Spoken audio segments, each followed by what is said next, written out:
Qale ngifundela abazalwane incwadi kaMathewu. Bantu abasha ngiyabingelela egameni lika Jesu, ngiyabingelela abantu abasha egameni lika Jesu kumuntu omusha. Nakumina kuyavuka makuthe inkonzo yabantu abasha. Ungathi ngiyafunda angiyena ukuncwadela abazalwane angiyena kodwa nje kwamane kwadluleka nje encwadini kaSecond Samuel angazi nami ngangenzani kodwa ngayithola sengiyifunda nje. Ngiyabheka la uDavide ukuthi before abe inkosi izinto ezamehlekela zayinyandisa igazi zayisabeka shuthi izona ngempela ezayikhomba ukuthi lo ungokhethiwe kaNkuluNkulu, ukuthi lo ifavor kaSomandla iphezulu kwakhe. Nami ngithi ngibheke nje abazalwane base international lebefakaza nisho ukuthi la khona into ekhona kaThixo.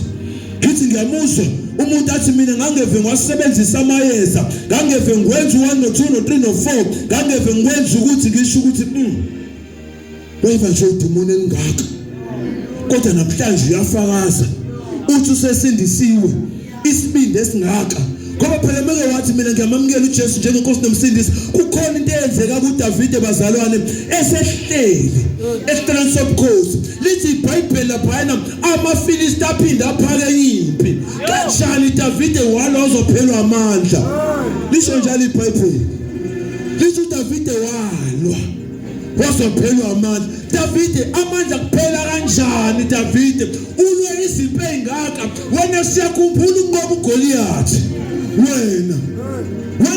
Wena siyakhumbula wena ulwa ubukhosi bakho walwa uNkulunkulu wakuthwala kodwa lithi iBhayibheli walwa uzophelwa amandla. Abantu omusha ukhona haleluya shuthi kuyenzeka aphela amandla usutshela ukuthi hayi mina manje sengisindisiwe sekuphelele. Amen. Kanti kusuka kungaphelele kudinga umuntu azohlabelela athi noma imkhonto iyacimba mina ngiyathula ngiyaziba ngoba iqinile yona indaba yakhe. Ithi noma imgwasa kodwa athi mina ngiyamazi umhlengi wami umhlengi uyaphila.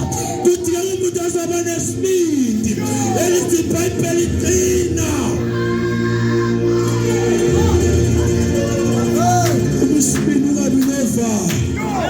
Ngoba mina Jehova nginawe.